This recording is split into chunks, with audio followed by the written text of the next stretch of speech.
تفہیم القرآن سید ابوالعلا مودودی سورہ مؤمنون آیات 23 تا 50 حصہ دوم اعوذ باللہ من الشیطان الرجیم بسم اللہ الرحمن الرحیم فَإِذِ اسْتَوَيْتَ أَنْتَ وَمَن مَّعَكَ عَلَى الْفُلْكِ پھر جب تو اپنے ساتھیوں سمیت کشتی پر سوار ہو جائے فَقُلِ الْحَمْدُ لِلَّهِ الَّذِي نَجَّانَا مِنَ الْقَوْمِ الظَّالِمِينَ تو کہہ شکر ہے اس خدا کا جس نے ہمیں ظالم لوگوں سے نجات دی۔ تفسیر: یہ کسی قوم کی انتہائی بد اتواری اور خبائث و شرارت کا ثبوت ہے کہ اس کی تباہی پر شکر ادا کرنے کا حکم دیا جائے۔ وَقُلْ رَبِّ أَنزِلْنِي مُنزَلًا مُبَارَكًا وَأَنْتَ خَيْرُ الْمُنزِلِينَ اور کہہ پروردگار مجھ کو برکت والی جگہ اتار اور تو بہترین جگہ دینے والا ہے۔ تفسیر: اتارنے سے مراد محض اتارنا ہی نہیں بلکہ عربی محاورے کے مطابق اس میں میزبانی کا مفہوم بھی شامل ہے۔ گویا اس دعا کا مطلب یہ ہے کہ خدایا اب ہم تیرے مہمان ہیں اور تو ہی ہمارا میزبان ہے۔ اِنَّ فِی ذَلِکَ لَآیَةً اس قصے میں بڑی نشانیاں ہیں۔ تفسیر: یعنی عبرت آموز سبق ہیں جو یہ بتاتے ہیں کہ توحید کی دعوت دینے والے انبیاء علیہم السلام حق پر تھے اور شرک پر اصرار کرنے والے کفار باطل پر، اور یہ کہ آج وہی صورتحال مکے میں درپیش ہے جو کسی وقت حضرت نوح علیہ السلام اور ان کی قوم کے درمیان تھی، اور اس کا انجام بھی کچھ اس سے مختلف ہونے والا نہیں ہے، اور یہ کہ خدا کے فیصلے میں چاہے دیر کتنی ہی لگے مگر فیصلہ آخر کار ہو کر رہتا ہے اور وہ لازماً اہل حق کے حق میں اور اہل باطل کے خلاف ہوتا ہے۔ وَإِن كُنَّا لَمُبْتَلِينَ اور آزمائش تو ہم کر کے ہی رہتے ہیں۔ تفسیر: دوسرا ترجمہ یہ بھی ہو سکتا ہے کہ آزمائش تو ہمیں ہی کرنی تھی یا آزمائش تو ہمیں ہی کرنی ہے۔ تینوں صورتوں میں مدعا اس حقیقت پر خبردار کرنا ہے کہ اللہ تعالیٰ کسی قوم کو بھی اپنی زمین اور اس کی بے شمار چیزوں پر اقتدار عطا کر کے بس یوں ہی اس کے حال پر نہیں چھوڑ دیتا، بلکہ اس کی آزمائش کرتا ہے اور دیکھتا رہتا ہے کہ وہ اپنے اقتدار کو کس طرح استعمال کر رہی ہے۔ قوم نوح علیہ السلام کے ساتھ جو کچھ بھی ہوا اسی قانون کے مطابق ہوا، اور دوسری کوئی قوم بھی اللہ کی ایسی چہیتی نہیں کہ وہ بس اسے خوان یغما پر ہاتھ مارنے کے لیے آزاد چھوڑ دے۔ اس معاملے سے ہر ایک کو لازماً سابقہ پیش آنا ہے۔ ثم انشأنا من بعدہم قرنا آخرین ان کے بعد ہم نے ایک دوسرے دور کی قوم اٹھائی۔ تفسیر: بعض لوگوں نے اس سے مراد قوم ثمود لی ہے کیونکہ آگے چل کر ذکر آ رہا ہے کہ یہ قوم صیحہ کے عذاب سے تباہ کی گئی، اور دوسرے مقامات پر قرآن میں بتایا گیا ہے کہ ثمود وہ قوم ہے جس پر یہ عذاب آیا۔ ہود 67، الحجر 83، القمر 31۔ بعض دوسرے لوگ کہتے ہیں کہ یہ ذکر دراصل قوم عاد کا ہے کیونکہ قرآن کی روح سے قوم نوح علیہ السلام کے بعد یہی قوم اٹھائی گئی۔ وَاذْكُرُوا إِذْ جَعَلَكُمْ خُلَفَاءَ مِن بَعْدِ قَوْمِ نُوحٍ اعراف 70۔ صحیح بات یہی دوسری معلوم ہوتی ہے کیونکہ قوم نوح علیہ السلام کے بعد کا اشارہ اسی طرف رہنمائی کرتا ہے۔ رہا صیحہ، چیخ، آواز، شور، ہنگامہ عظیم، تو محض اس مناسبت سے اس قوم کو ثمود قرار دینے کے لیے کافی نہیں، اس لیے کہ یہ لفظ جس طرح اس آواز تند کے لیے استعمال ہوتا ہے جو ہلاکت عام کی موجب ہو، اسی طرح اس شور و ہنگامہ کے لیے بھی استعمال ہوتا ہے جو ہلاکت عام کے وقت برپا ہوا کرتا ہے، خواہ سبب ہلاکت کچھ بھی ہو۔ فَأَرْسَلْنَا فِيهِمْ رَسُولًا مِّنْهُمْ پھر ان میں خود انہی کی قوم کا ایک رسول بھیجا۔ أَنِ اعْبُدُوا اللَّهَ مَا لَكُم مِّنْ إِلَٰهٍ غَيْرُهُ جس نے انہیں دعوت دی کہ اللہ کی بندگی کرو، تمہارے لیے اس کے سوا کوئی اور معبود نہیں۔ افلا تتقون کیا تم ڈرتے نہیں ہو؟ وقال الملأ من قومه الذين كفروا وكذبوا بلقاء الآخرة اس کی قوم کے جن سرداروں نے ماننے سے انکار کیا اور آخرت کی پیشی کو جھٹلایا۔ اترفناہم فی الحیات الدنیا جن کو ہم نے دنیا کی زندگی میں آسودہ حال رکھا تھا، وہ کہنے لگے۔ تفسیر: یہ خصوصیات لائق غور ہیں۔ پیغمبر کی مخالفت کے لیے اٹھنے والے اصل لوگ وہ تھے جنہیں قوم کی سرداری حاصل تھی۔ ان سب کی مشترک گمراہی یہ تھی کہ وہ آخرت کے منکر تھے، اس لیے خدا کے سامنے کسی ذمہ داری و جواب دہی کا انہیں اندیشہ نہ تھا، اور اسی لیے وہ دنیا کی اس زندگی پر فریفتہ تھے اور مادی فلاح و بہبود سے بلند تر کسی قدر کے قائل نہ تھے۔ پھر اس گمراہی میں جس چیز نے ان کو بالکل ہی غرق کر دیا وہ خوشحالی اور آسودگی تھی جسے وہ اپنے برحق ہونے کی دلیل سمجھتے تھے، اور یہ ماننے کے لیے تیار نہ تھے کہ وہ عقیدہ، وہ نظام اخلاق اور وہ طرز زندگی غلط بھی ہو سکتا ہے جس پر چل کر انہیں دنیا میں یہ کچھ کامیابیاں نصیب ہو رہی ہیں۔ انسانی تاریخ بار بار اس حقیقت کو دہراتی رہی ہے کہ دعوت حق کی مخالفت کرنے والے ہمیشہ انہی تین خصوصیات کے حامل لوگ ہوئے ہیں، اور یہی اس وقت کا منظر بھی تھا جب کہ نبی صلی اللہ علیہ وسلم مکے میں اصلاح کی سعی فرما رہے تھے۔ ما ھذا الا بشر مثلکم، یہ شخص کچھ نہیں ہے مگر ایک بشر تم ہی جیسا۔ یأکل مما تأکلون منہ ویشرب مما تشربون، جو کچھ تم کھاتے ہو وہی یہ کھاتا ہے، اور جو کچھ تم پیتے ہو وہی یہ پیتا ہے۔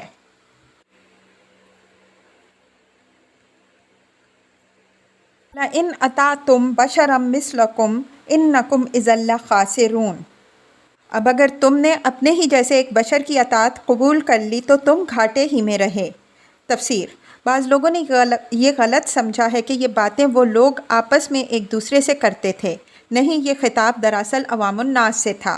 سرداران قوم کو جب خطرہ ہوا کہ قوم کی عوام پیغمبر کی پاکیزگی شخصیت اور دل لگتی باتوں سے متاثر ہو جائیں گے، اور ان کے متاثر ہو جانے کے بعد ہماری سرداری پھر کس پر چلے گی، تو انہوں نے یہ تقریریں کر کر کے عام لوگوں کو بہکانا شروع کیا۔ یہ اسی معاملے کا ایک دوسرا پہلو ہے جو اوپر سرداران قوم نوح علیہ السلام کے ذکر میں بیان ہوا تھا۔ وہ کہتے تھے کہ یہ خدا کی طرف سے پیغمبری کچھ نہیں ہے، محض اقتدار کی بھوک ہے جو اس شخص سے یہ باتیں کرا رہی ہے۔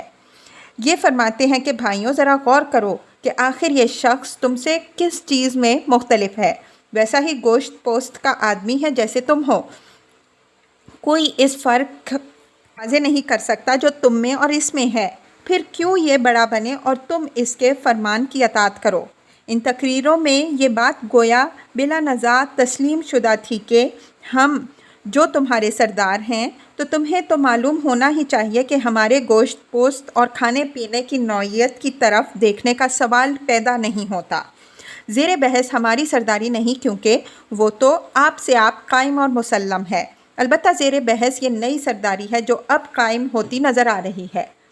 اس طرح ان لوگوں کی بات سرداران قوم نوح علیہ السلام کی بات سے کچھ زیادہ مختلف نہ تھی، جن کے نزدیک قابل الزام اگر کوئی چیز تھی تو وہ اقتدار کی بھوک تھی جو کسی نئے آنے والے کے اندر محسوس ہو یا جس کے ہونے کا شبہ کیا جا سکے۔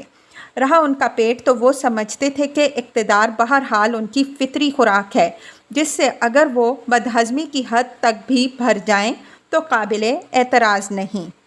یعدکم انکم اذا متم وکنتم ترابا وعظاما انکم مخرجون، یہ تمہیں اطلاع دیتا ہے کہ جب تم مر کر مٹی ہو جاؤ گے اور ہڈیوں کا پنجر بن جاؤ گے، اس وقت تم قبروں سے نکالے جاؤ گے۔ ہیہات لما توعدون، بعید، بالکل بعید ہے یہ وعدہ جو تم سے یہ کر رہا ہے۔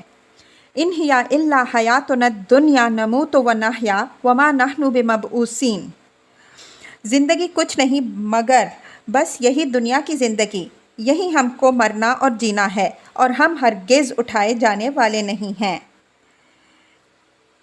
ان ہوا الا رجل افتری علی اللہ کذبا، یہ شخص خدا کے نام پر محض جھوٹ گھڑ رہا ہے۔